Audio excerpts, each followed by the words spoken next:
for a very important lecture by a very well-known worldly famous philosopher, scholar of Islam, who is very well known around the world.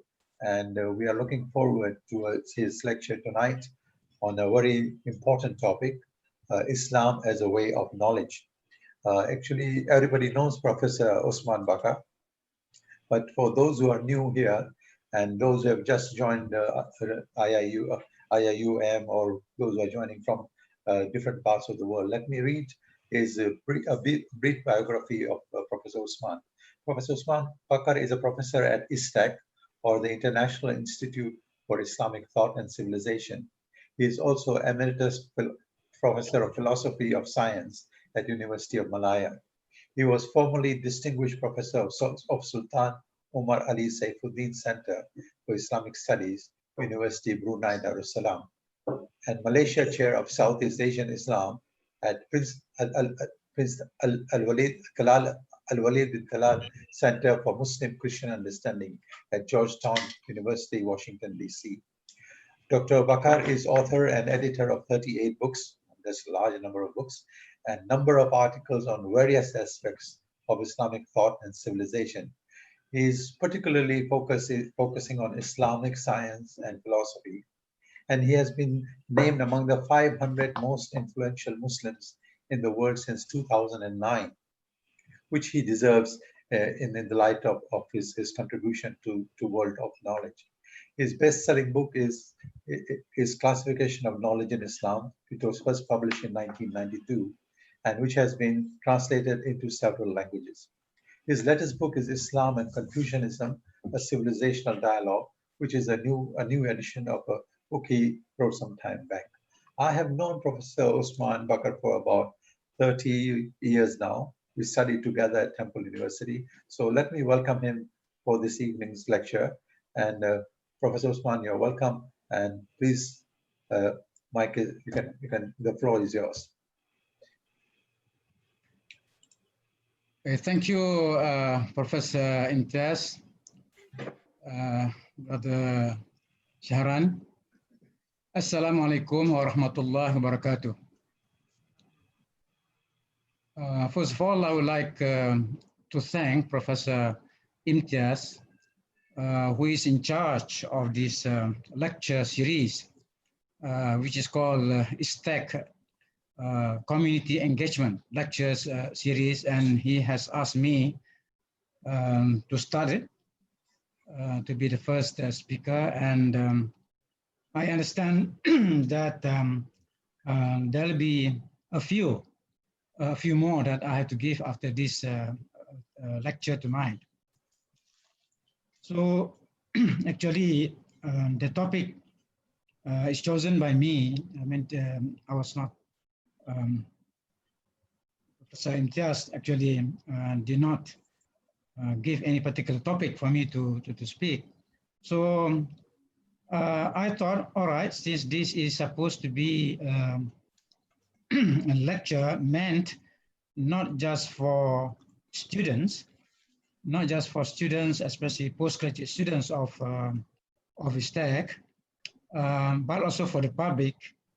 But of course, we are dealing with a very, very learned public, educated public, whose knowledge of Islam, many of the faces I saw just now, people who are knowledgeable also about Islam. So I'm speaking to basically to an audience which is already enlightened about many things. But let me tell you what are some of the reasons or some of the things, the issues that led me to come up with this topic, and then I'll try to explain also roughly what do I mean by this topic. Is it very clear or not when I say that Islam as a way of knowledge?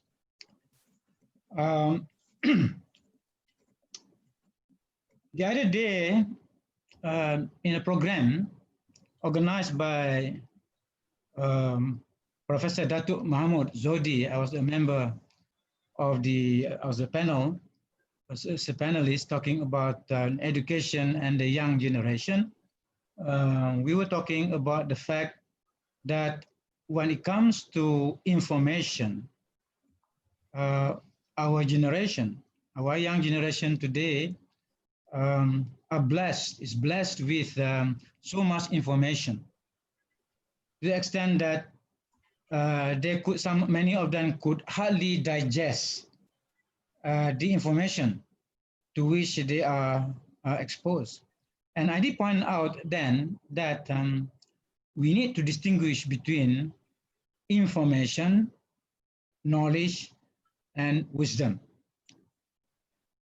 So this is certainly one of the issues that being discussed in the general public by the general public that led me to talk about Islam as a way of knowledge. The other issue is that many people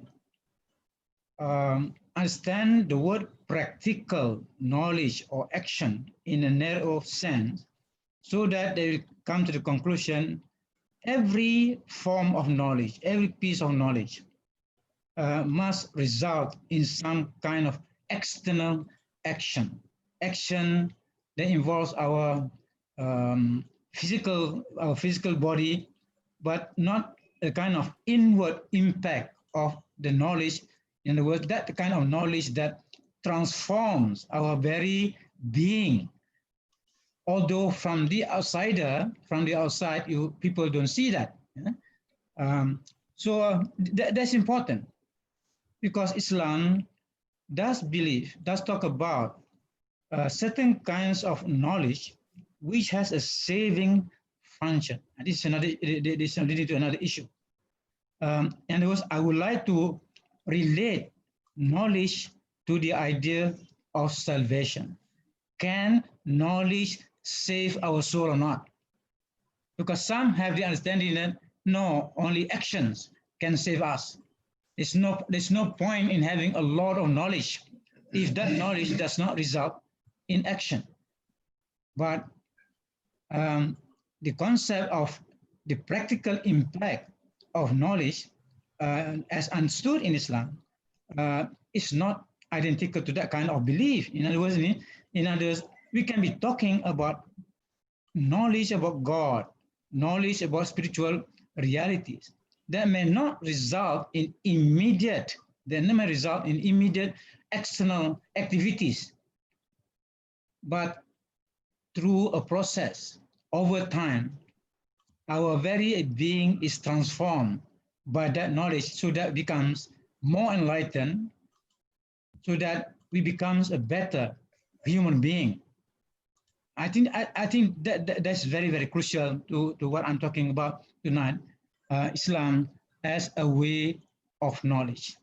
Yes, Islam is Islam is also a way of love. Just say in Christianity, many Christians talk about Christianity as a way of love. But in one of my coming lectures, I also talk about Islam as a way of love. So Islam as a way of action also. In Islam, action and contemplation go hand in hand, go together. Yeah.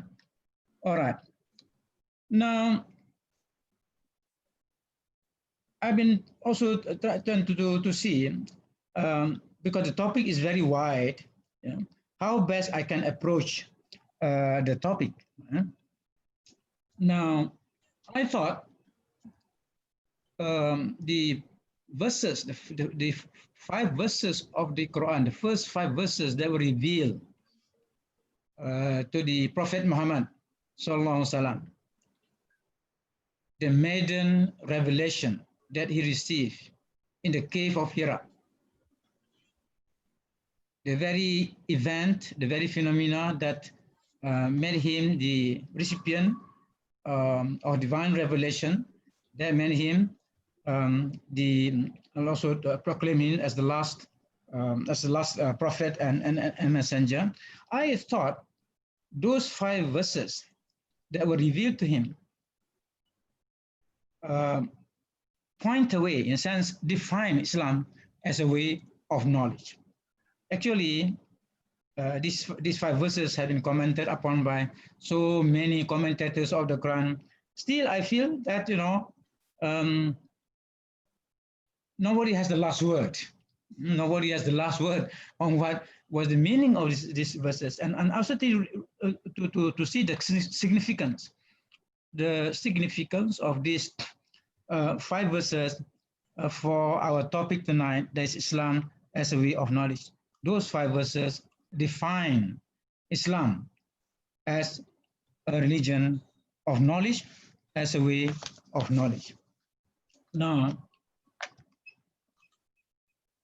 let us look at these 5 verses closely. When the Prophet received these verses, Iqra, أعوذ بالله من الشيطان الرجيم بسم الله الرحمن الرحيم اقرأ باسم ربك الذي خلق. Read or proclaim in the name of your Lord who created. That first verse. Now, of course, when this verse and the following verses were revealed, a new religion was born. Islam was born as a new religion. In sense, Islam is both a new religion and an old religion. There's a nature of Islam, because nature Islam has always been, it's the religion that always been based on the Quran. The religion before God is Islam. Islam was the first religion and also the last religion and the religion in between from the perspective of the Quran. But of course, the word Islam there is to be understood in the universal sense. All right, it's to be understood in the universal sense as a generic name for the religion of submission. Ibn Abbas said in the Tafsir Ibn Abbas that Islam is indeed to be understood in its universal sense as a generic name for religion of submission. It refers to the religion of submission of each prophet. But the form of Islam that was given to each of the prophets was different. But the name is the religion of submission. Now, so Islam was born in that cave here of Hira as a new religion, and the first verse refers that we are asked to read, or the verse was revealed to humankind. Human should read, should proclaim in the name of the Lord who created. Now, the word Iqra, as you know, those who know Arabic realize that the meanings conveyed by the word are very wide. It's not simply to read. Even if the word read, we need to understand the concept of reading there in the comprehensive sense. Because this reading is not based on the condition of our time. We read something that we can see in something that is written by human being, but we know very well the word read in several languages, not just Arabic, even in Malay. When you see the word read, baca, yeah. The meaning of baca in Malay is not simply to read something, a book written, by someone, something written on the board or something like that. No, that because the instruments of the objects of reading that has changed over time. In pre-writing, in other words, people have been reading even before the age of writing. And the concept reading here includes to read the book of God, which is the book of nature, which is the most universal book. It can be read by all human beings. So when Adam was created, he became the first man, he became the first prophet. He read, but he read what? Which book? He read the book of nature, which is the counterpart to the revealed Quran. According to Islamic understanding of the book of nature, actually, the book of nature is a counterpart to the Quran that was revealed to the Prophet Muhammad. So when man was asked, when the Prophet was asked, read, proclaim, because he just did the meaning of read without going into the meaning of proclaim and so on. Just the word read, it means that it is about a knowledge culture, a new knowledge culture. Knowledge through reading, that's acquired through reading, understood in the comprehensive sense, is the key to knowledge. But this reading is not to be pursued for the sake other than God. It should be read in the name of God. The name. Read in the name of your Lord who created. So we have to read, we have to pursue knowledge in the name of the Creator. And here it's important because the verse here mentioned the word Alladhi khalaqa, Alladhi, who creates. Now, therefore, now the verse is talking about the nature of God. And this touches the very spirit of Islam, the religion. Islam, the religion, is interested in God as He is, in God according to His nature.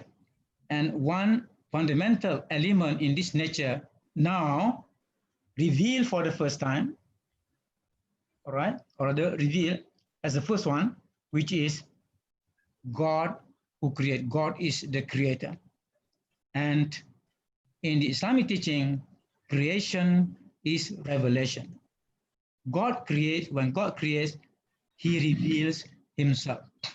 So the whole universe reveals the nature of God. And that is it's a very fundamental key to knowledge. The path to knowledge, I'm talking about here.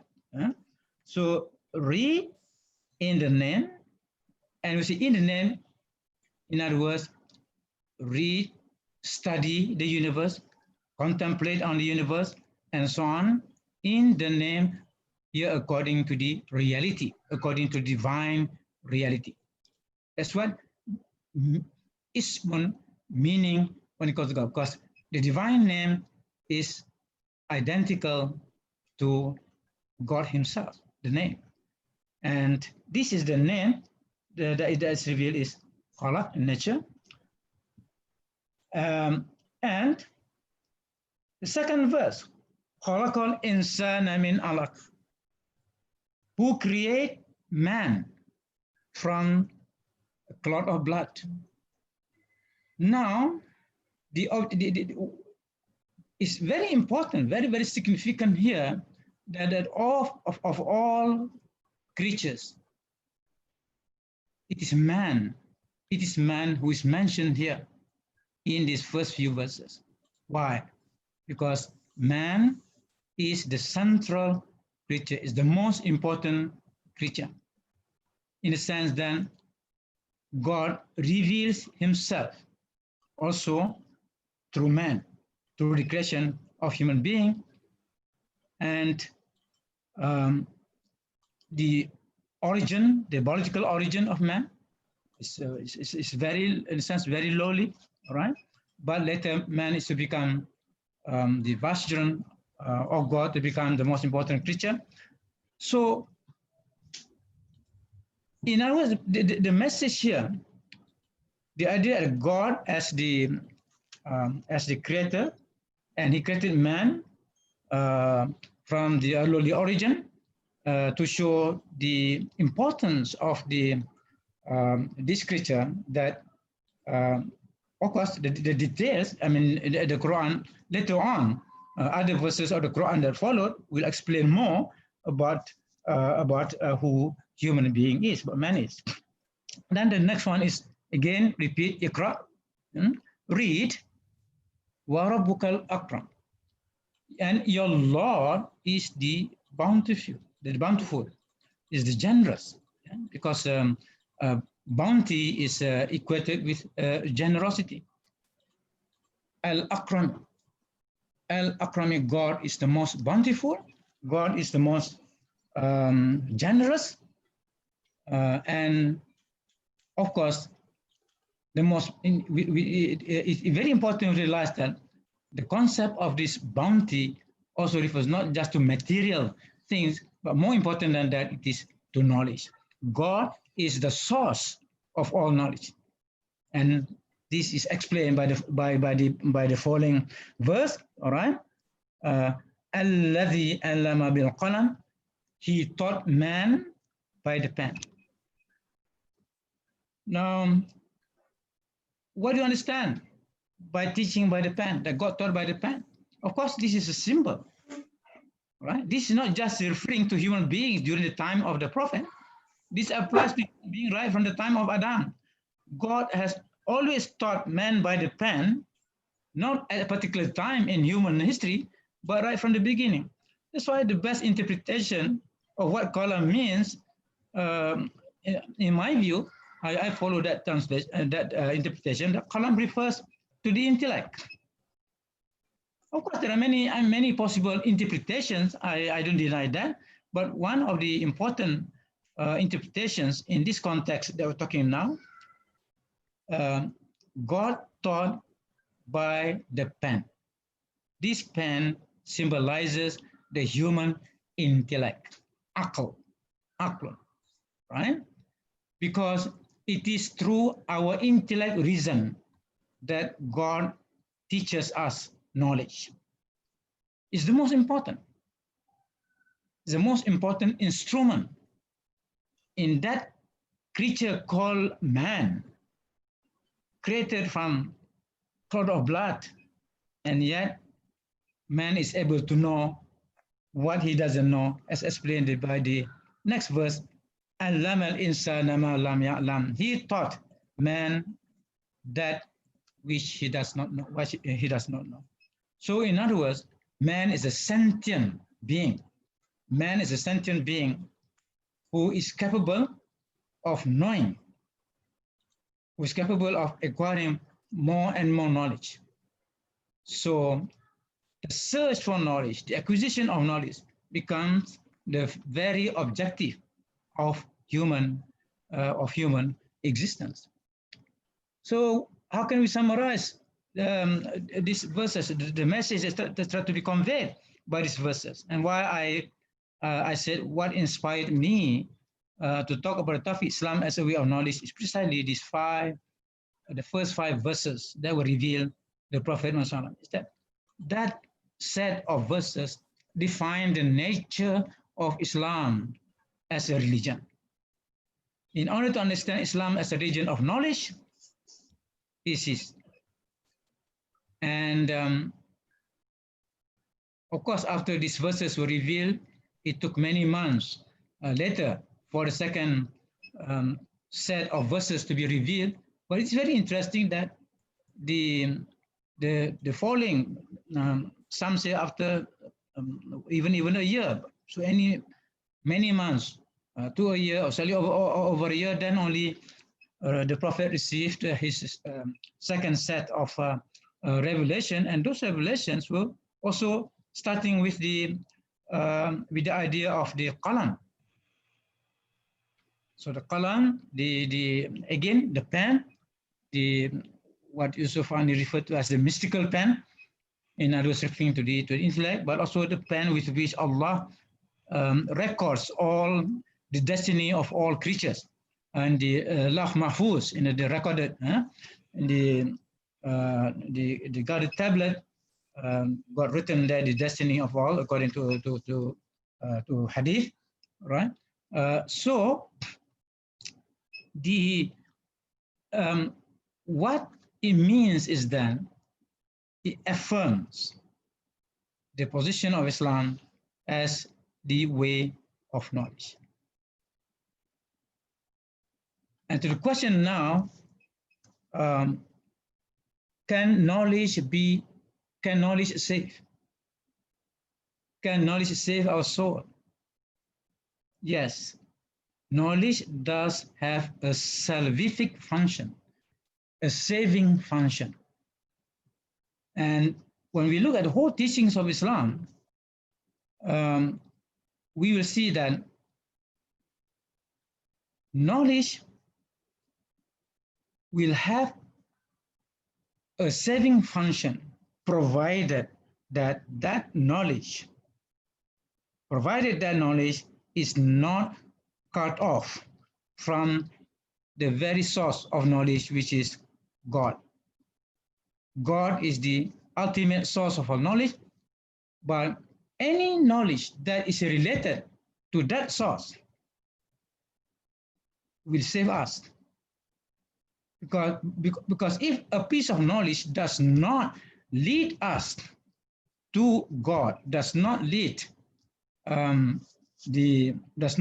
to the ultimate source of knowledge, then it will not have that saving function. So God wants to save our soul, and the way to save our soul is through knowledge, but that knowledge must be able to be related. We should be able to relate that knowledge to God. For that reason, many scholars made the claim that, made a statement that the purpose of creation, the purpose of human existence is to know God. Why do we exist? What is the purpose of our existence? It is to know God, who is the very source of our own existence. In other words, God wants us, it is our purpose to know from where we come, our origin, who is our origin, and what is our end, right? So that is the first thing that I would like to emphasize here about the idea of Islam as a way of knowledge, in a sense. What is it that really defines Islam as a religion of knowledge? The first 5 verses that I talked about just now is only one of many. Right? It's only one of many verses that tell us about Islam as a way of knowledge. Now, it has been said, this idea, Islam as a way of knowledge, has been said in different ways. All right. I would like to go back to the very meaning of Islam. Islam's own meaning serves as a point of departure in man's journey in the ultimate source, in the man's journey to the ultimate source of knowledge. I repeat, Islam's own meaning serves as a point of departure in man's journey to the ultimate source of knowledge. So my answer to the question, all right, why do you say that Islam is a way of knowledge? Well, the one answer is then, let us look at the meaning of Islam. What is Islam? Well, it's a simple question, but I guarantee to you that if I pose the question, what is Islam, to 50 people, maybe I'll get 50 answers to the question. What is Islam? I can expect many answers. And this question has been posed over the last 14 centuries. I think you can imagine the kinds of answers that have been given. In our own time, people answered that question in many different ways. I think partly because the answers are conditioned by time and space, right? Conditioned by the age in which we live, the place in which we live, depending on how Islam is being lived. But I think it will be a useful thing if we go back, if we return to the original meaning of Islam. What is the original meaning of Islam? It's submission. The meaning is submission, a state of submission. To be in Islam is to be in a state of submission. Islam also means peace, but then peace is more like a consequence or a result of submission. Peace flows from the act of submission. So what's more fundamental there is submission. So the very name of Islam, in a sense, Islam defines the religion as the way of submission to God. I already referred just now to the Quranic verse. Verily, the religion before God is Islam. Inna dina indallahi Islam. Verily, the religion before God is Islam. But that Islam, I refer to what Ibn Abbas said, in his interpretation, that Islam refers not to the Islam brought about by the Prophet Muhammad as the last, but also Islam that came before Prophet Muhammad. So Islam in the universal sense. So what's important here is that the idea of submission as contained in the meaning of Islam raises a number of questions that opens the door to knowledge. Submission. Islam is submission. The question is, submission to whom? That question needs to be answered. How to submit? That question needs to be answered. Why submission? That needs to be answered. So the meaning of Islam, that is submission, raises fundamental questions about to whom human beings submit. And then the question of how do we know? How do you know the correct way of submission? Right? And then why? In the first place, why should we submit? Especially the people who are very egoistic, all right? There's no way. Why should I submit to anybody else, right? So the question is why submission? But if those people who have looked at this question, and certainly, most important, of course, God Himself addressed this question. In a sense, the whole of the Quran addresses this question. Submission to whom? It is to God. But who is this God? Who is this God to whom this submission should be done? And that's why the Quran explains who God is. The nature of God, the beautiful names of God, all right? Basically, the essence of the Quran is about God. The essence of Islam is about Allah. As one scholar said, Islam is about Allahism, not Muhammadism, Allahism. Because Islam is basically it's all talking about, the entire Quran is talking about who God is. So it is submission to this God. How to submit? That is the Sharia. God, according to the Quran, God gave the Sharia to every prophet. Shar'un. Every prophet was given both manhaj and the Sharia, the law. So basically, the Sharia defines the question how to submit, in a sense that human beings by themselves, by their own mind, by their own intellect, would not be able to discover fully to answer the question how to submit. And the question, why submission? There is an even more fundamental question. Why? Because this question is profoundly linked to the purpose of creation. So many human minds, especially during our times, abandoned religion, became so-called atheists because they could not answer the question, what is the purpose of human existence? So, but of course, in the case of Islam, I'll try to answer this, why submission? Yeah. Basically, why was the purpose of creation? There is a hadith Qudsi, a sacred hadith that is related to this.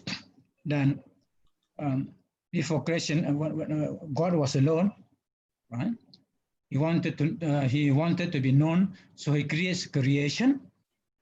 So that is, in other words, God wants to be known, so that's why he created creation. So through revelation, human beings will know.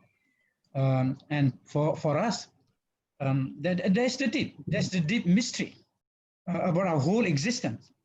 In other words, we will discover our true origin.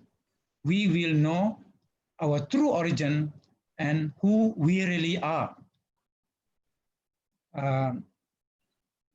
So these questions, what these questions mean to the human mind is that it opens the door to all kinds of knowledge of creation and finally, ultimately, of course, to God Himself.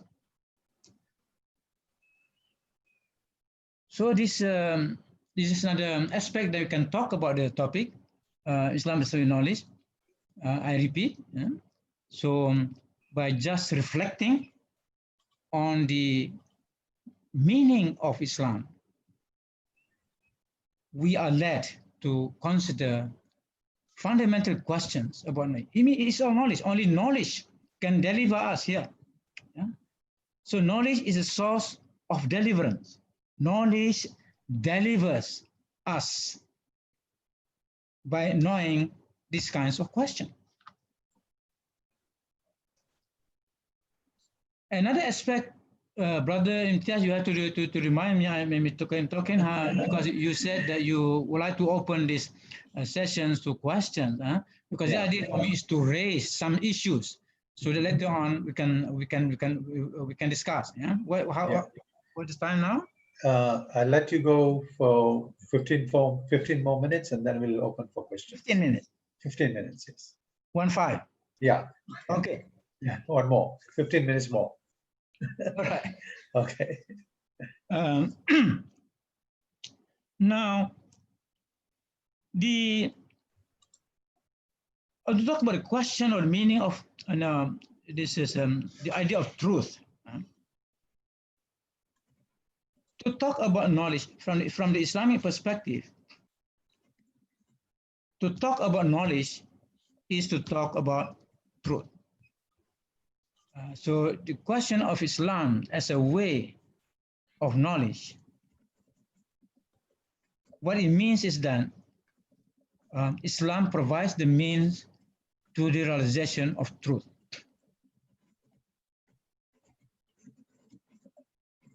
The idea of many truths, and one absolute truth is fundamental to Islam.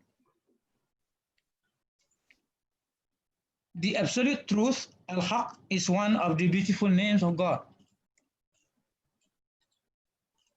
In Islam, this is not strange, but I know in my own experience, I encountered some people in the West, some Christians in the West, who were surprised to hear that one of the names of God is the truth. Al-Haq, the truth, is one of the names of God. Right? And there are many other names, but it's a very fundamental name. And its name is closely related to the notion of knowledge, the concept of knowledge, Islam, to the way of knowledge, the way of truth. That's why Islam is called the religion of truth, Dinul Haq, right? Dinul Haq, the religion of truth, that is mentioned in the Quran. Now, truth is inseparable from knowledge. Truth cannot be separated from knowledge, at least from the Islamic perspective. Truth is an object of knowledge. But the concept of truth has been devalued. There has been a devaluation, marginalization of the concept of truth. At one time, and even when in our time when I have been brought up to believe that to know the truth, to establish the truth is fundamental to human life. In bahasa, menegakkan kebenaran, to establish truth is fundamental. But today, the concept of truth or the idea of truth has been devalued. It is better compared to the abandonment of the concept of truth itself. Modern science, contemporary science, has discarded the idea of truth. Many scientists today say that it is not the purpose of science to know the truth. Right? So the concept of objective truth has no meaning for many people today. But for Islam, that is fundamental. And it is the purpose, one of the purpose, the objectives of knowledge is to know the relative truth in the different branches of knowledge. That's why I said many truths, but these truths are relative. As far as absolute truth, there is only one that refers to God himself, the divine reality, refers to reality. The idea of the absolute, the infinite, right? All this refers to that reality. Now, from the perspective of Islamic epistemology, the purpose, objective of every academic discipline is to know the truth in that particular area of study. So we can talk about sociological truth. We can talk about social truth. We can talk about educational truth, scientific truth. So there are many types of truth, but these relative truths will eventually lead to the absolute truth. So the purpose of knowledge is how to relate relative truth to the absolute truth. For this reason, Islam has also been described as a religion of knowledge, Dinul Haq, right? But basically, religion of knowledge and religion of truth are equivalent. They are equivalent. Now, unfortunately, as I said, we are seeing humanity today is seeing, observing, witnessing the devaluation of truth. Truth has been devalued. So it is the purpose of Islam to restore that lost position of truth. what you call what Huston Smith referred to as the forgotten truth. So many truths many very big truths that have been forgotten by human beings today, all right? In a sense, the Quran was revealed in order to restore the position of truth that has been devalued or that have been marginalized or that has been confused. And this devaluation of truth has something to do with the corrupting nature of time. The corrupting nature of time. Time has the tendency, the corrupting nature of time. We are familiar with the idea of the corrupting nature of power. We are familiar with the corrupting nature of time, of wealth, but we seldom talk about the corrupting nature of time. The Quran emphasized that, the corrupting nature of time, which is the opposite of the modern belief in time. In fact, the whole belief of the idea in the idea of progress, right? The idea of progress in Europe in the 19th century, for example, there was a great belief. There was belief in the idea of progress that given time, just give the time, right? Or the time means progress. Time is equated with progress. Things evolve, progress to a better and better state of knowledge and the conscience of the human beings and so on. But the Quran, in the very short surah, that chapter on time that we recite often, by time, well asked, by time. Verily, man is in a state of loss. In a state of loss. So that, in other words, it talks about the corrupting nature of time. But of course, there are antidotes to that. I mean, how to arrest that tendency to the state of loss. What does the Quran say? Except, verily, man in a state of loss, except who? Except those who have, who have right belief, do right action, and who counsel each other with regard to truth, who remind each other about truth and about sabr, patience. Well, I'm interested here in referring to that about truth. All right? So truth saves. To pursue truth will lead to knowledge that will save us. But we should bear in mind the position of God as the truth. God as the truth, the only source of truth. So back again to those verses of the of Surah Al-Alaq, the cloth, the verses on to read. I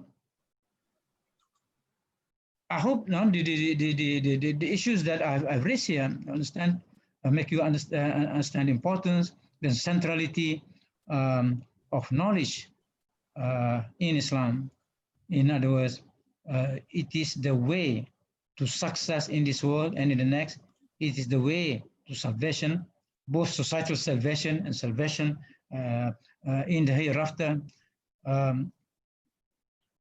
The teachings of Islam on knowledge is so wide, so profound also, that it provides the kind of a vision. Basically, it's a vision of knowledge.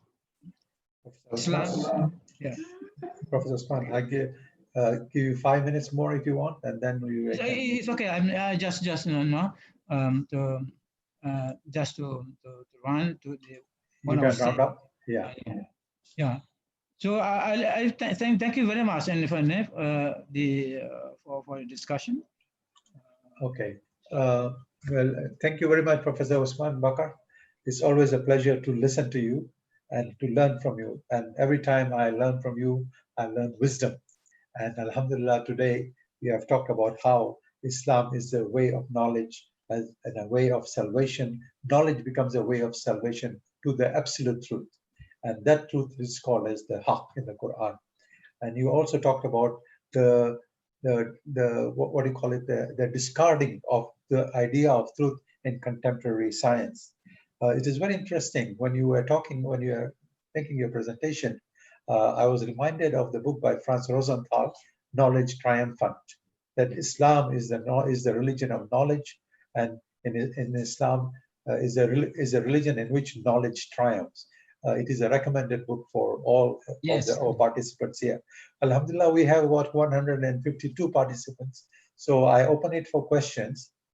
And some people have made some comments. I'll come to them later. So if you have a question, please raise your hand, and then you can ask a question to Professor Usman. Anybody?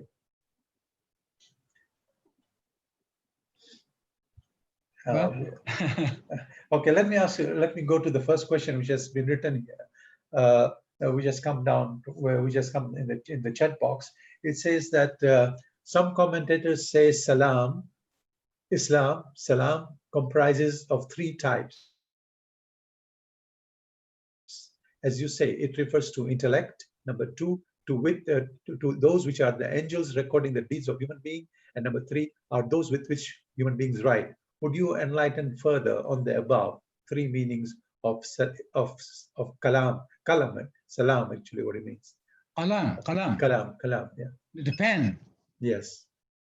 Of course, the most obvious meaning for the ordinary people, there is a physical object that you use for to write things. This pen, if you want to write the history of the pen, just a physical object, right from the time when man invented the something to use to write, all right? Yeah. So many, but the instruments has been the technology of producing this pen, this so-called pen, has a long history, no? Yeah. Yeah. So there, of course, there's the pen. There's just the literal meaning, basically. Yeah. But the more profound meaning, of course, is basically because it refers here to human being.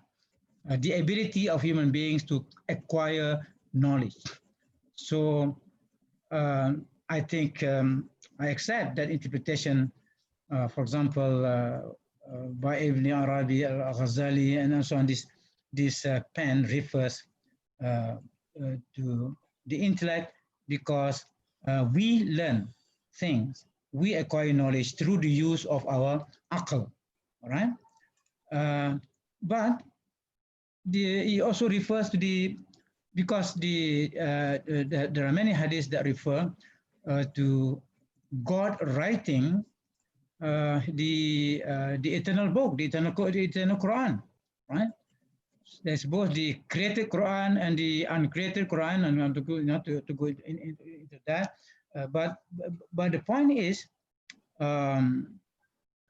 that pen refers also to the divine intellect, according to the philosophers, especially. Yeah.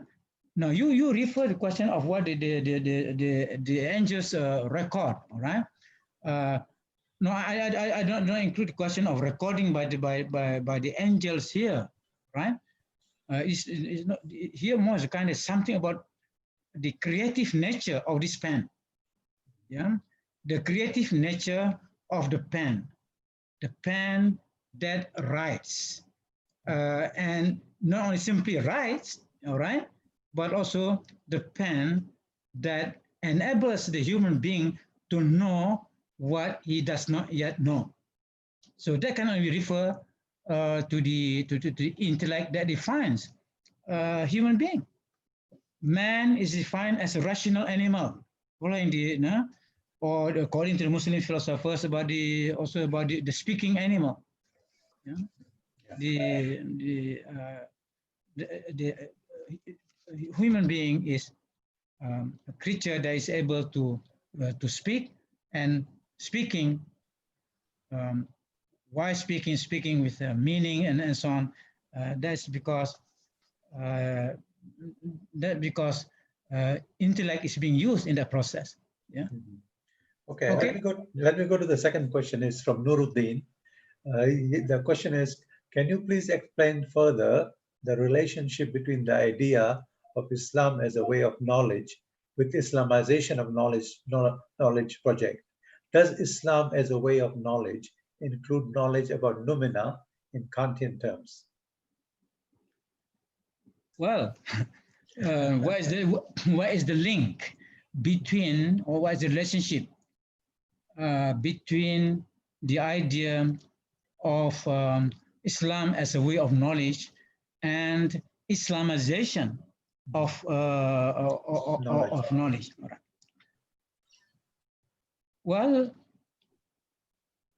Islamization, the word Islamization, if we understand it either universally or in a more specific reference to the particular Islam, all right, in a particular Islam to Muslim community, for example, certain aspects of the Sharia pertain to the exclusively pertaining to the Muslim community, whereas the other meaning of Islam, the teachings of Islam that refer to the whole of human being, to the universal dimension in sense, regardless whether you understand Islamization in that sense, either way,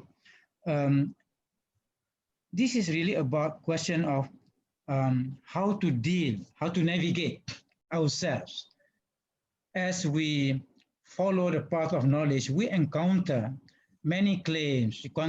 It's more talking about claims being made by human beings, and there is a contestation between these different claims, and we have to decide, to make a decision, which one is the right one or the correct one. That's what Islamization is all about. In other words, there are ideas that are bothering our mind, the ideas which you are not sure about their certainty. So Islamization is necessary in that sense, how to reconcile between what the Quran says and what human beings claim.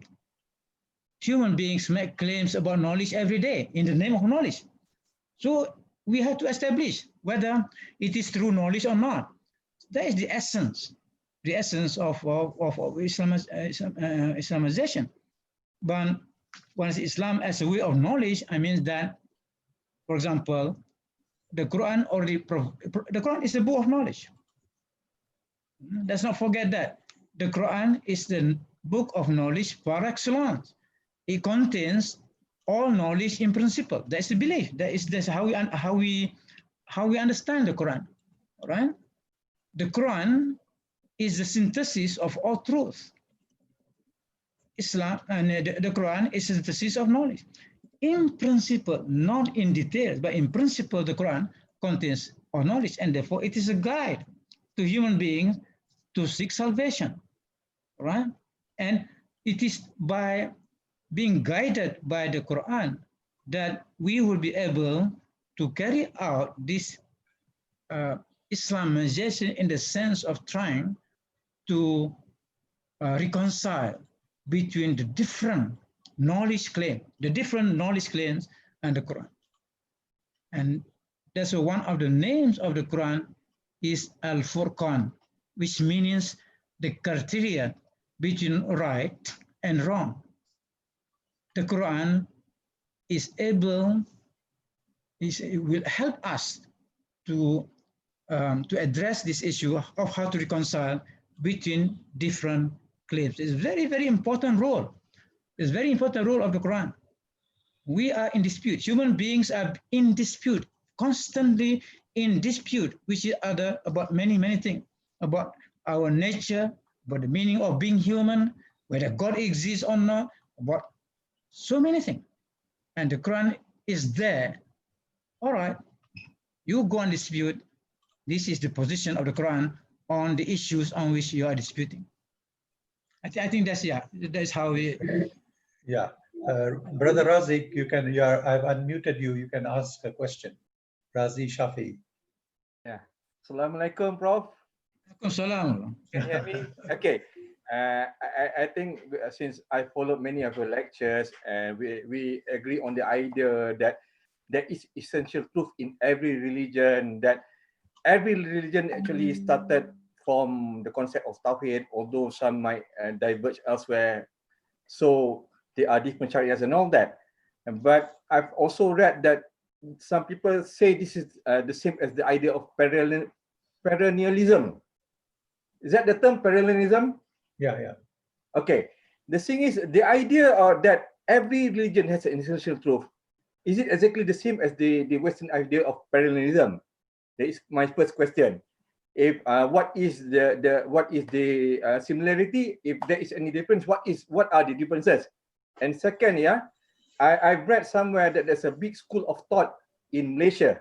I won't mention which one, which caution its student against the idea of perennialism, and specifically mentions the name of Fritjof Schumann and even Said Hussein Nas as proponents of perennialism. And yes, this school of thought actually tell its students to caution against this sort of Okay. Yeah, we got your question. All right.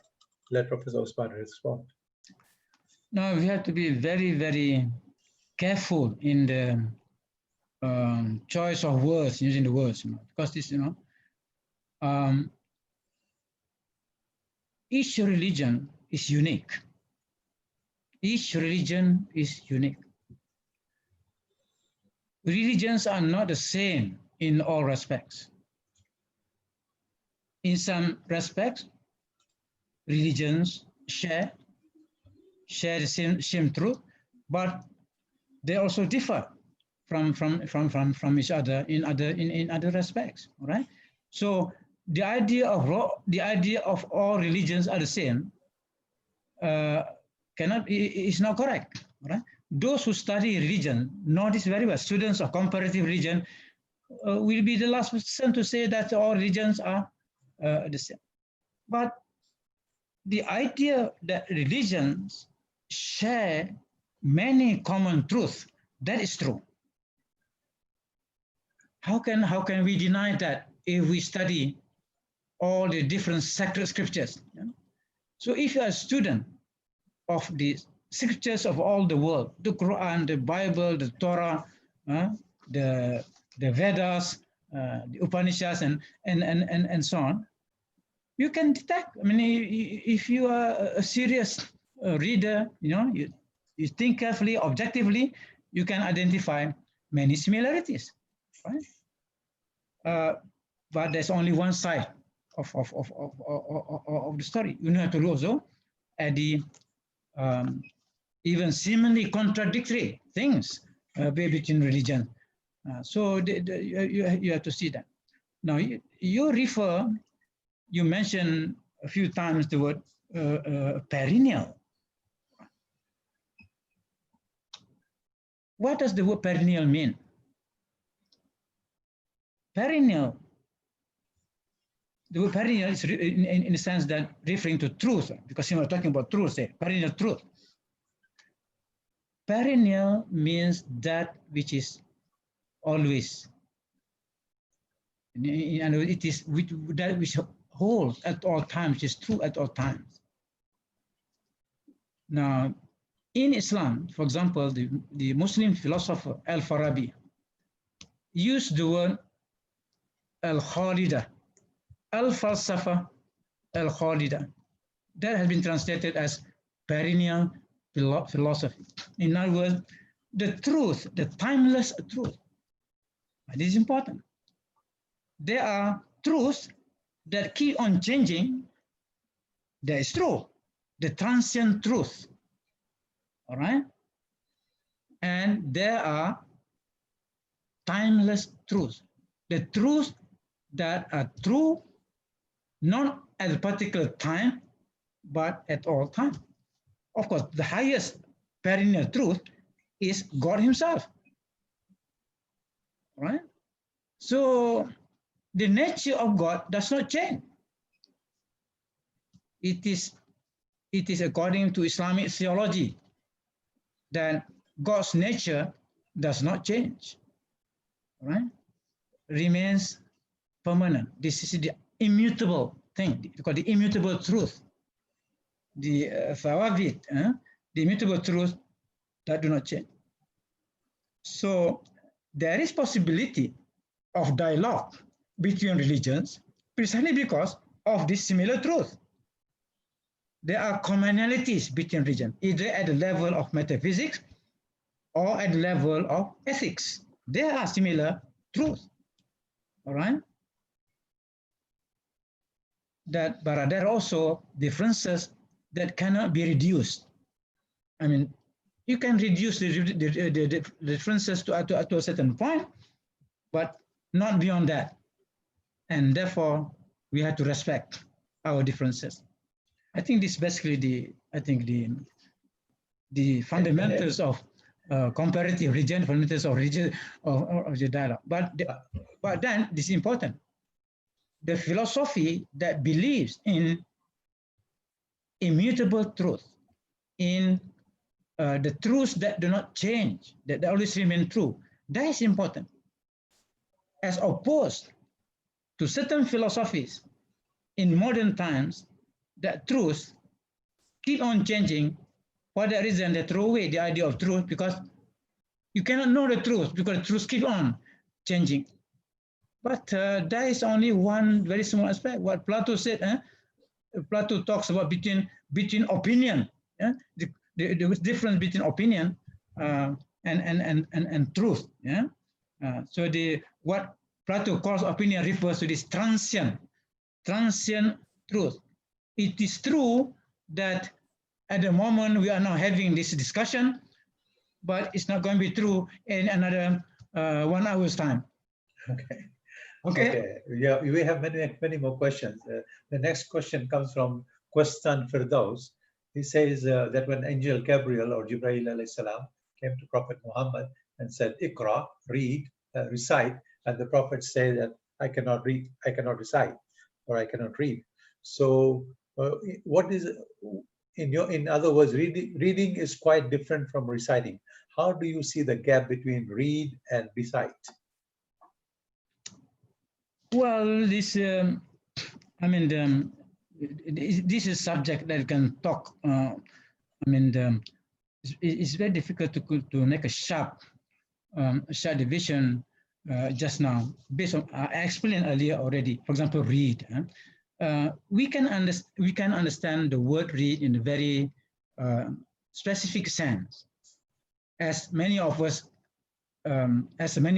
understand. You see, when people say we're not able to read, all right, in other words, individual meaning of that word read, all right. But certainly the very answer of the Prophet itself suggests that, because certainly the Prophet was not reading to any particular book. Gabriel was not coming with a book, with a piece of paper, on which the verses were written. No, it's not. In fact, that transmission was oral. It was oral, not written. Right? The fact that the transmission was oral changed the whole meaning of the word read there. That's why I say I cannot read. Right? So in other words, even the answer of the Prophet is of the word read there is quite broad. It's not something like reading a written piece of writing that the Prophet was asked us to read. In my own time, when I was young, in my kampong, in my village, at that time, I remember there was no book. Imagine, because my village is very, very, very ulu village, in the kampung, so the only book was the Quran. But when I was young, when I was a little boy, I liked to listen to the old people discussing about things, So I remember one elderly person using the word read in Malay, baca, all right? Now they said, I would like to read. Saya ingin membaca. I want the Malay word. Biar saya baca. Yeah. But I didn't see anything that he was not holding any piece of paper, not adding any, And yes, he used the word baca. But he was about to tell a story. He was to tell about a story. So actually, he used the word baca because he wants to recite something that he remembers. All right. Then I thought, yeah. So the word read is not to be equated with reading a piece of paper or a book. Some say it. Then they also said, kita kena baca, yang saya in Malay, saya Brother Mutias. Kita kena baca hari. Kita boleh baca pokok hari. That means when they can read the weather, right? They want to read the weather. Yeah. They were good weather fasters by just looking, at the sky, the clouds, and so on. They read. So the word read there. They were reading about weather forecast by looking at the weather. So it nothing to do with reading in the narrow sense or sense of the word. Yeah. Yes. Yeah. Okay. The next question is from Zaki. He says, "Salam, Professor. What is the real definition of knowledge? How should we see and analyze contemporary knowledge properly? Is it valid to do Islamization of contemporary knowledge?" See, this is a familiar question asked by many people. But let me say this. We cannot, in Islamic epistemology, there are two types of definition, because you mentioned the word definition. One is the so-called had definition that defines the limits. You want to define something, you refer to the genus and the species, all right? The other one is the definition by description. So when Professor Imtiaz referred to the word knowledge triumphant by Franz Rosenthal, he was not giving definition of knowledge. He gives hundreds and hundreds of definitions of knowledge, but these are definitions by description, not definition by had, by limit. In other words, you cannot define knowledge according to had. You can only define knowledge by describing the properties of knowledge, the characteristics of knowledge. So you should distinguish between the two, because the moment we define something, we are already limiting. We are already limiting that thing. Once they say man is a rational animal, all right? So the animal is the genus, and then the species, because the species has to limit the rationality, all right? But you cannot limit knowledge to anything, because the moment you try to limit knowledge, there is knowledge that is outside your definition. You cannot contain knowledge. This is very important. You cannot contain knowledge in all one definition. You cannot. Just as you cannot define light. You cannot define light in the essential sense, but you can talk about, you can describe them. All right? Okay. Another question from Yusria Ibrahim Duyuma. Thank you for a nice evening lecture. We missed Professor and his knowledge. Her question is that, what is the meaning of, my question about the meaning of Islam? One of the meaning is surrender. istaslam from verse Iyyaka na'budu wa iyyaka nasta'in. Is this meaning right? Surrender? Surrender. Is the meaning surrender same as Iyyaka na'budu wa iyyaka nasta'in? Yeah, some people use the word surrender instead of submission, all right?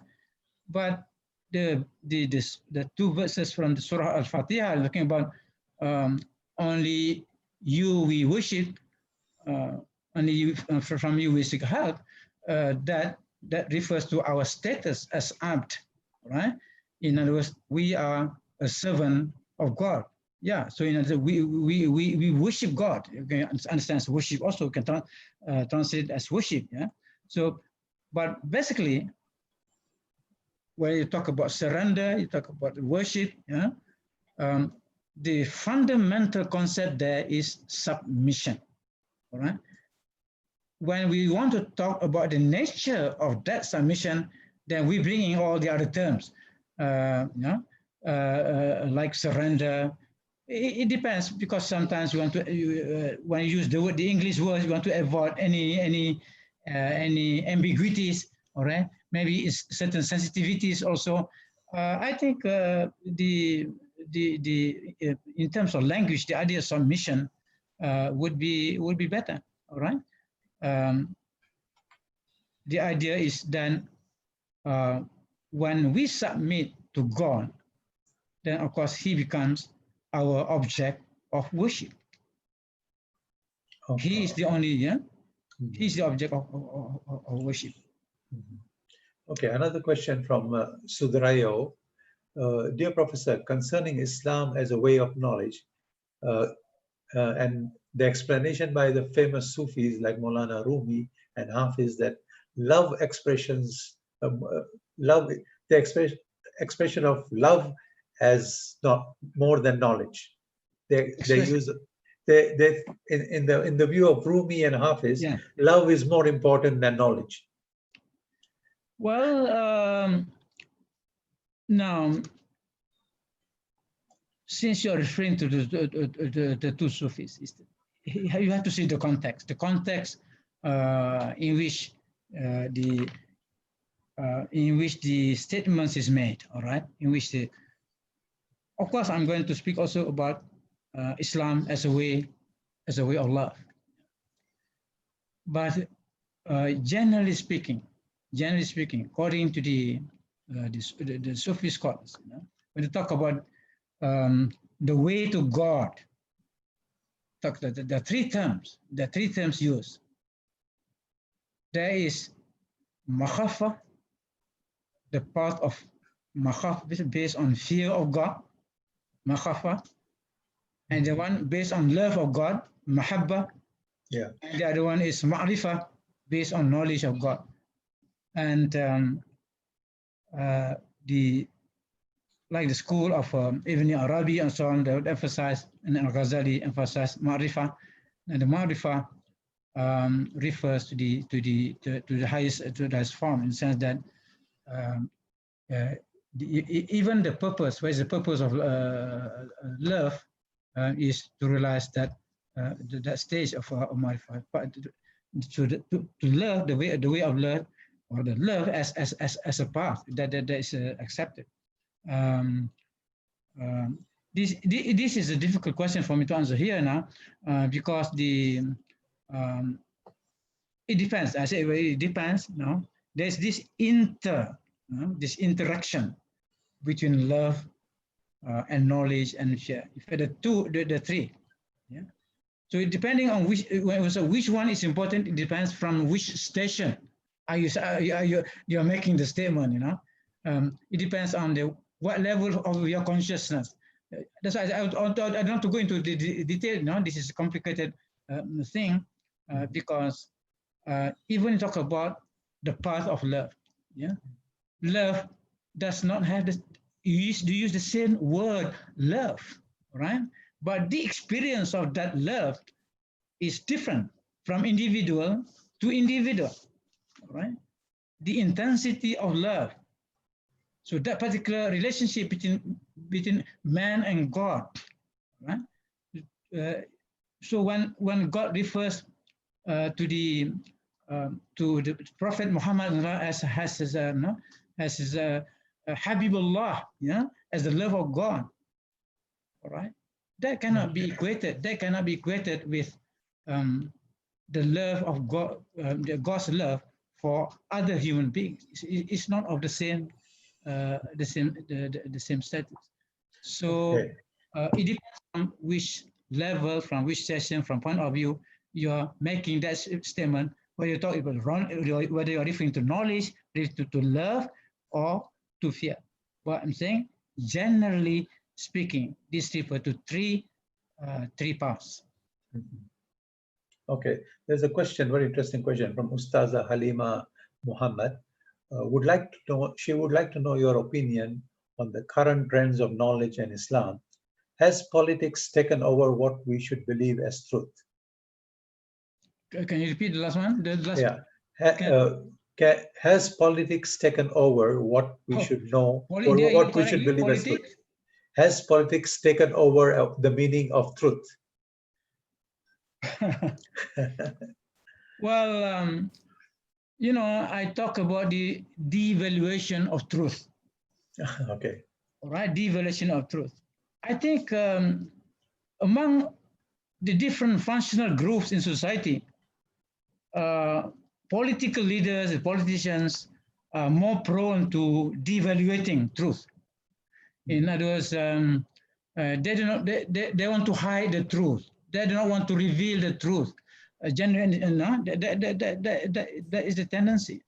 So the fact that lying, why is it that lying has to become a common thing among political leaders, among why? Why is that? It happened because the concept of truth is no longer meaningful. So to that question, to Halima's question, well, I mean, there are still, for some people, the idea of truth is still meaningful, all right? But for some, not, okay?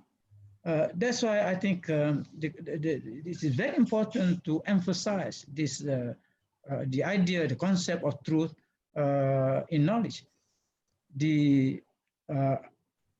Why does religion insist on being truthful, being man of truth? To emphasize truth more than anything else, because that is for the sake of the salvation of society, for societal salvation. The moment the idea of truth becomes marginalized, or devalued, all right, then that only opens the door to all the things like lying and lying, not being truthful. Okay, there's a question from Nurul Ain Nurman. Truth cannot be separated from knowledge. Can you explain knowledge through mystic experience? Knowledge, there are many avenues to knowledge. This is, I did not emphasize earlier, or I did not touch this subject. Islam believes in many ways, or in many avenues to knowledge. Knowledge is not only through one way. God has given us instruments of knowledge. First of all, God has given our 5 physical senses. So through the use of our 5 physical senses, we gain knowledge about sensible things. It's called from our sense experience. But if that is the only sources of knowledge, then we are no different from the animals, all right?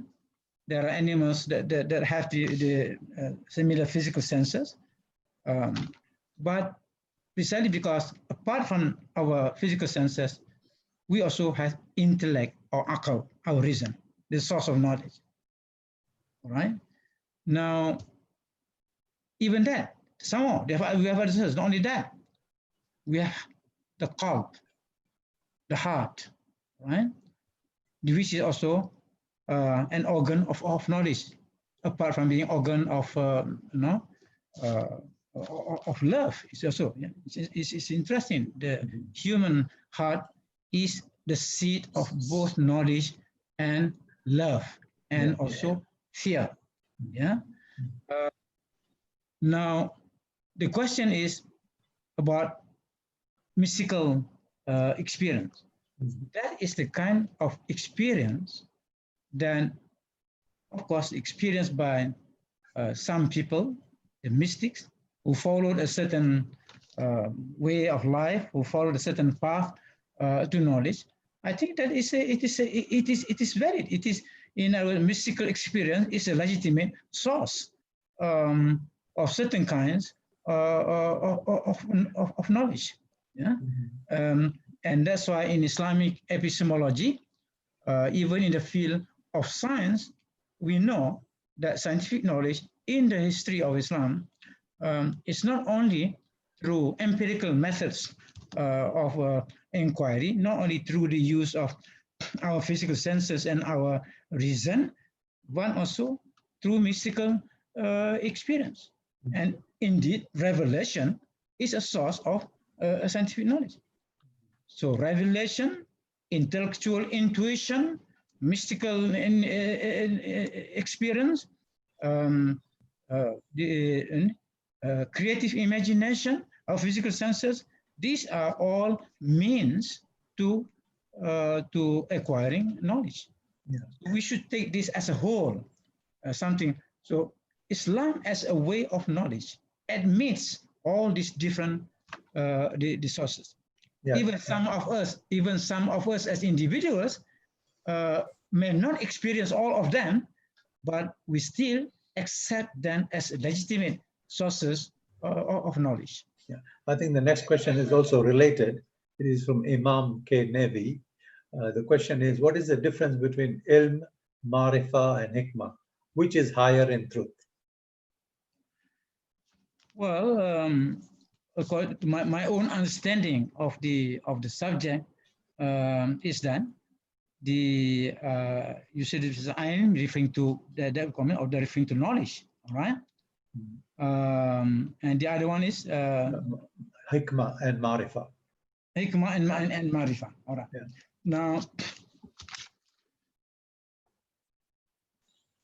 it is quite clear in terms of difference between ilm and hikmah, between knowledge and wisdom. Wisdom is of a more special category. It's a more fundamental. Yeah, it is a special kind of knowledge, which is rarer. Yeah, this comparison is implied by two hadiths in reference that knowledge is the lost property of a Muslim. I'm referring to ilm, and the other one is hikmah. Wisdom is the lost property of a mu'min.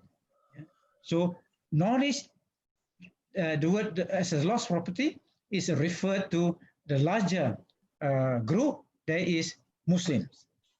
But in the case of hikmah, that refers to the lost property of mu'min, and we know very well the difference between Muslim and mu'min in terms of the quality of submission, the quality of submission to God, right? But we come to ma'rifah and hikmah. The difference there is more in terms of the in terms of the objects of the hikmah. See, you have to understand that the Arabic word hikmah, even though hikmah as used in the Quran, in the hadith, hikmah admits of different categories. Yeah? Now you want to compare between ma'rifah and hikmah. Ma'rifah is very specific, it refers to knowledge of God. Okay, ma'rifah refers to knowledge of God. Whereas hikmah may not necessarily refer to knowledge of Allah.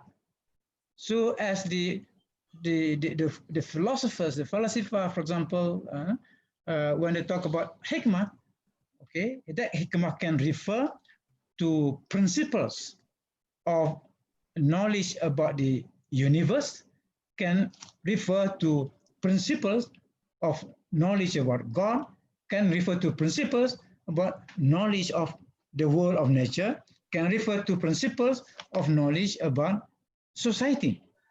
So hikmah covers a broad area of knowledge. Knowledge of God, knowledge of the cosmos, knowledge of the world of nature, knowledge of human beings, and knowledge of human society. Even in the case of Al-Farabi and Ibn Sina, that hikmah even refers to logic, to mantiq. To, all right? So the word hikmah is broadly used to many different branches of knowledge. But in the case of Ma'rifah, specific, that is for knowledge of God. Okay, we have a few more questions. The other question is, what is the weightage between read, recite, and to act? Act? Act, amal. What is the difference? Act? Yeah.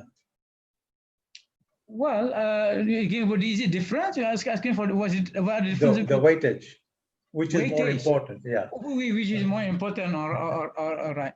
Read, recite, or amal? I think it is contextual. It is. I cannot just give now. What is the weightage of this by just in general? All right, because each of these words is representing also a kind of hierarchy of things. You know, right? In other words, all right, act. So the general concept of to act is amal, all right? That is said allows for different levels, different levels of usefulness, different weightage, precisely, yeah? Yeah. If say you want to repair a car, you are acting. But when you pray, it's also acting. So how can you compare? Oh, it's very obvious. What is the weightage of praying, a salat, performing salat, and the weightage of repairing a motor car? Yeah, even if you repair motor car in the name of God, that doesn't make it, you know, of the same value as a prayer. So why is important? You see. So from your questions, I know not just your personally, but from the questions being asked, I can see that. Yeah? In other words, what should be in our mind is this idea of levels, hierarchy. All right. In other words, a particular something, a noun, for example, can refer to more than one level. So even you're talking about to recite. It depends on recite. The recitation of the Quran cannot be the same as a recitation of some songs or something. You know, it cannot be. That's why I said we have to see the context. What actually? So the human actions are divided into also categories. There are, you know, Islamic law, Sharia divides human action into the haram, into the wajib, into the mubah, yeah, into the makruh, into the sunnah. Yeah. In other words, these 5 categories are not of the same weightage. Islamic law has already divided all human actions into 5 categories. And they are not of the same category. That applies also to ideas. Not only actions have different weightage, but knowledge also a different way. I discuss this a lot in my book, Classification of Knowledge in Islam, about the hierarchy of knowledge. So how can knowledge of God be the same as knowledge about buffaloes? Huh? It is modern epistemology which put all branches of knowledge in the same cupboard, or the same drawer. We don't do that. In other words, knowledge has a hierarchy. The knowledge of God is the highest. And the knowledge of the physical things, that is the lowest. But being the lowest does not mean that we should ignore them, or we should not pay attention. But in terms of weightage, in terms of value, in terms of importance, there is a hierarchy. I think that is an important idea to bear in mind. Okay. Well, if we'll go for 10 more minutes, if you don't mind. Sorry? 10 more minutes. 10. I have no problem. Okay, okay. So there's a question from Zaki that he says in Surah Al-Imran talks about universal Islam. So is universal Islam? Which Surah Al-Imran. Oh, the one is it in the Untitled Islam? The one? Yes. Yeah. So the question is Muhammad Islam not universal? Why is it so? No. That was not what was meant. That was not what was meant. Yeah? So even the word universal, I mean, when it comes to religion generally, not just Islam, it is true to say that every religion is partly universal and partly particular. I repeat, every religion is partly universal, partly particular. So there must be, in every religion, there must be a portion of that religion which concerns the particular, which address the particular needs. In this case, what particular needs of the believers of that religion. Let's say, for example, just take, for example, the question of fasting, all the things about fasting during the month of Ramadan. They're specific.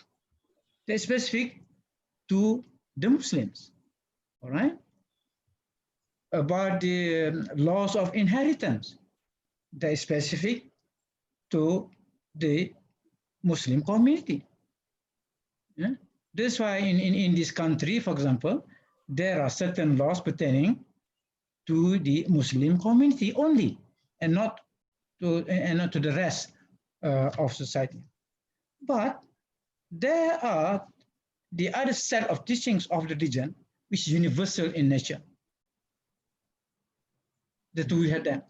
It only happens to me, as I understand it, is just that when you look at the universal elements, Islam has more universal elements than other religions.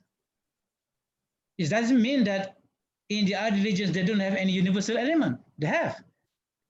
But the universal perspective of Islam is more visible compared to the other religions. That is, I think, I will go to that claim.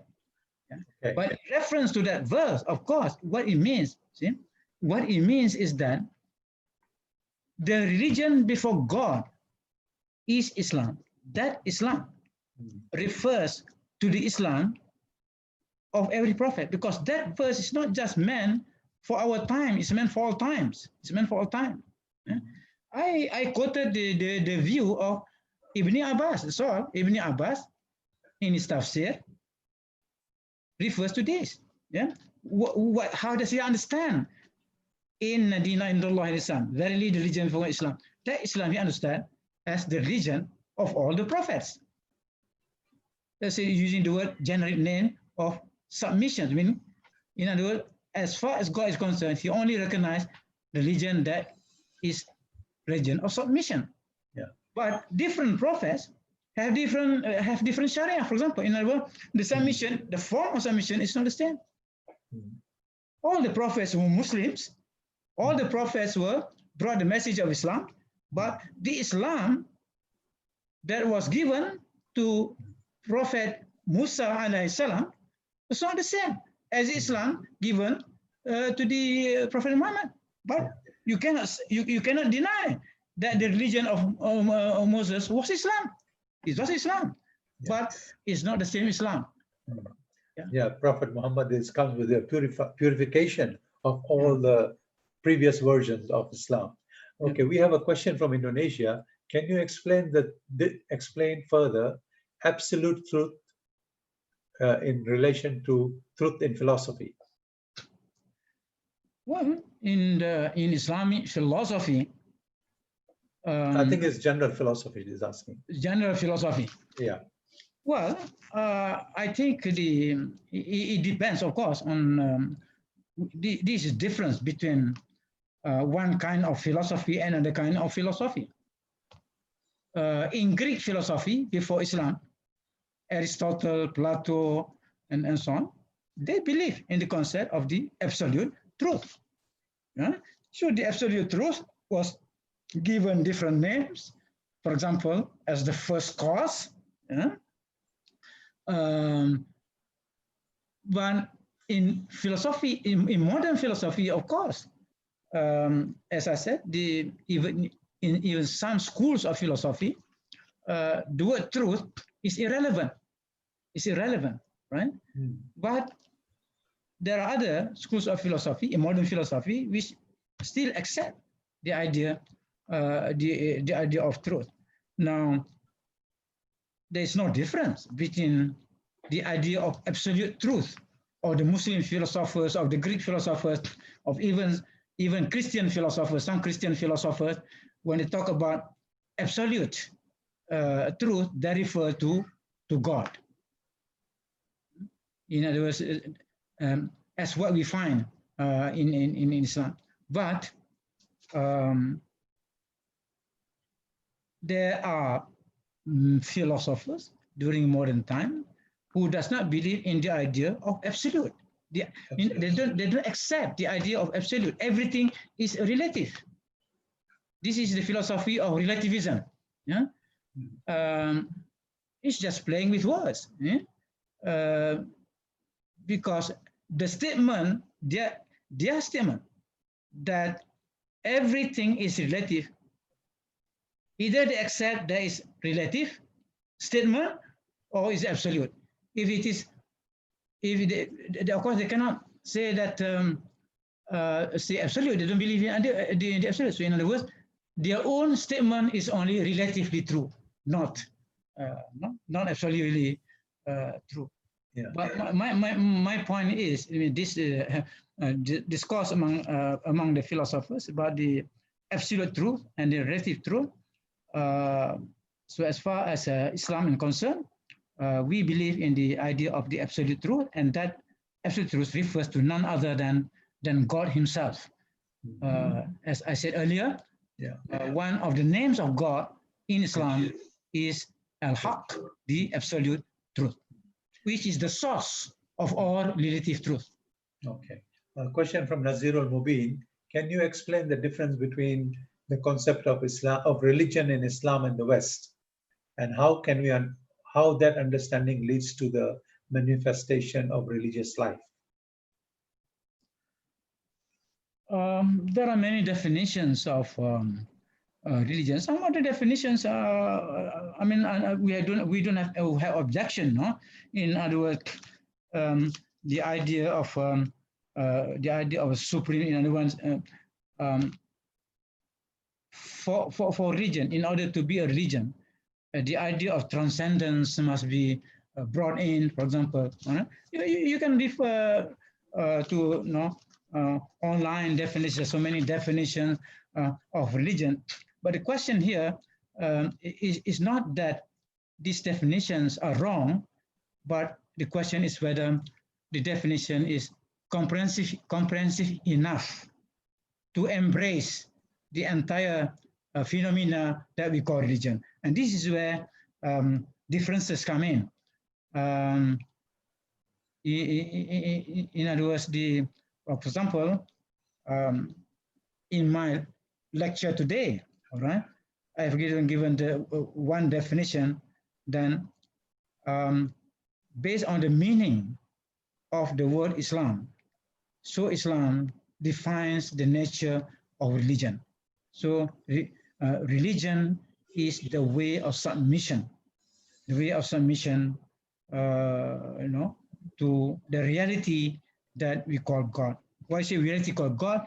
Because so that we can include also other forms of submission in which the word God as used in the Abrahamic religions is not used. Because, all right, some people in the West, including of course in China now, because based on because of the influence of communism, they don't recognize Confucianism as a religion. Is Confucianism a religion or not? Right? So that the answer to the question will depend on how you define religion, right? But if you define religion as something that involves the dimension of the transcendent, right? Then Confucianism can be accepted because Confucius does talk about and does refer to the heavens, and that heavens is transcendent to the human society. All right? Yeah. So it is the question of how you define religion, then will determine whether we want to regard some as being religions or not. But as I said, Islam, the Quran does provide the definition. And to me, my popular why I choose this definition, to my mind, it satisfies me best if I define religion as the encounter. Religion is the encounter between God and man. The encounter between the reality of God, or between the transcendent and man. Now, the scope of that encounter varies from religion to religion. Where religions differ from each other is in the scope of meeting between God and man. So Islam being a very, very comprehensive religion, and therefore the encounter between God and man is not only at the so-called personal level, yeah, but even in society, in the sense that God meets man both in the individual human life and both in the collective human. In fact, there is no domain in which God does not meet man, and for that reason, it's absurd to speak of the idea in which God has no business to enter into relation with human being. Yeah. A question from Khadija Muhammad Hambali. Is ignorance bliss or is knowledge power? Both are true. both are true, subject to certain limitation, context. Yeah, you have to understand. Yeah, the context in which religion is, in which ignorance is bliss. Yeah, there are cases in which because we don't know, it's good for us. Had we known, then it causes all troubles for us or not. It disturbs our mind. So, that is important. That is a kind of hikmah, is it? The idea that we should know everything, the idea that every information should be communicated to us. No, it is. It's not necessarily good for us. Now, the question of whether knowledge is power, is it? Is knowledge power, or yeah? Yes, it is. It is true. Knowledge is power, but then you have to understand what power is. You have to define. Are you talking about material power, but also spiritual power, moral power? Yeah, because the word power has been used to mean that. Yeah. from the Islamic perspective, we accept that statement. Knowledge is power, not purely in the physical sense, but most important, of course, is spiritual power. Spiritual power is, in fact, is superior to material power, to physical power. So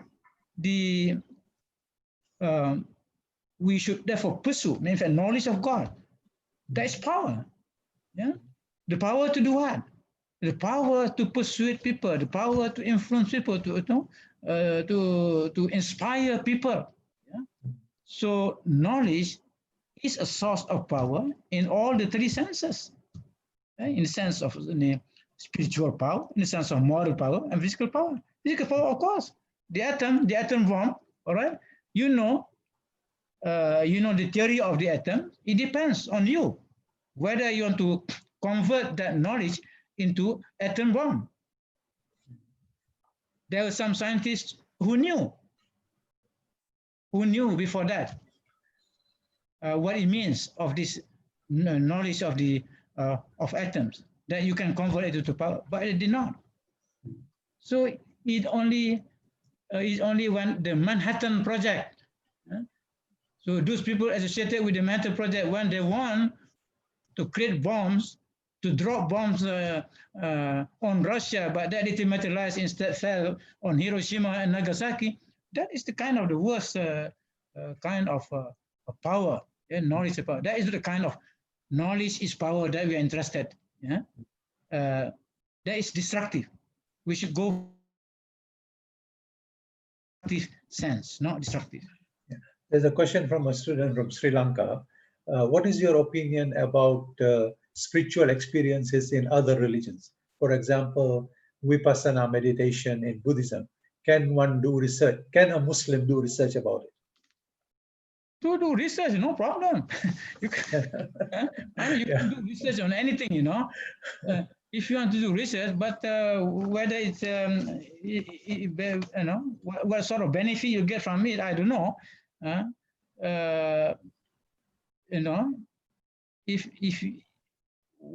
do you want to do meditation? Do you yourself use meditation in Islam? In other words, do you perform zikir as Islam allows that, or Islam encourages it? But there is nothing wrong. Ethically, there is nothing wrong. There's nothing to prevent you from knowing how the people and religions do meditations and so on. Especially if you are a comparative psychologist, for example. Yeah, please, by all means do that. Yeah, but you must always have an objective why you want to do that. Why do you want to do that? Just for curiosity's sake, or that is something useful? First of all, to you yourself as a Muslim. Okay, we have a few more questions, but because for the sake of time, I will just select one of them, and this will be the last one. It is all prophets. This is from Wazir Bakash. All prophets teach the same with respect to Allah. All call to Tawheed. However, with respect to mundane issues, there are differences. All preach Islam, but varied in some mundane matters. I think this is not a question. This is more of a comment. So I'll let you conclude with your final remarks, and then we will end this meeting for today. Well, I think then it is no need for me to make a conclusion, because we are going to see in the next, is next month, is it? Yeah, next month. Yeah. So in other words, I will continue with the themes that we have been talking about, and we have been discussing through the questions that you have asked. I mean, in other words, I have to think about what should be the next topic that that I should talk on. But you can give based on I welcome comments, from suggestions from you all. I did tell ISTAC that I think it's a good idea if based on these lectures, I will come up with a book, but I can expand what I've written, what I've presented today. I will collect all the questions. I think some of the questions have not been answered. Yeah. In other words, I can collect the questions and then try to address those questions in a more concrete way, in a better way, in the draft book that I'll be preparing. So I appreciate very much. I appreciate the question. I learned from those questions, because the questions will help me to think a lot more about the issues, how to express best some of the ideas. So inshallah. Before you go, there's one question. I think this is important. You should answer, because you said that you learned from the question. The question is, may I ask this question about knowledge and our contemporary leadership in the Muslim world, with wisdom of knowledge as understood in Islam? Why are we facing so many problems and challenges in today's world? Oh, that is another topic. There's another lecture. Yeah, there is no. It's good. It's a relevant question. It's a good topic. Yeah. For a separate lecture. Okay. This is profound. The issues are many, and we need to address them. But I can say this: it is precisely this lack of understanding of Islam as a way of knowledge. Yeah. In other words, we have not really been guided by Islam as a way of knowing things, as a way of discerning, the problems that affect us. In other words, and related to that, of course, the confusion. Why is there a lot of confusion on so many issues? I think the answer is the kind of knowledge that is necessary to address those issues. Generally, I mean, what I mean is then we are not disciplined. We are not disciplined in our way of thinking, and we tend to mix all kinds of things. This is true, yeah? So the way, there are things that can talk about Islam as a way of knowledge. If we really follow Islam as a way of knowledge, then we would be able to address ourselves by saying that, look, the issue that is brought up, why do you bring up the issue? Why do you bring that up issue? Do we really understand what is the background of that issue? No. In other words, many of the problems that we are facing is because even the problem is poorly formulated. And because the problem is poorly formulated, then we do not provide the appropriate answers. I think that is one of the reasons. But I mean, as I said, that requires a separate lecture, by itself. Well, let's thank. We had a very good participation today. We have more than 100, about 140 people today, and we will continue with this series.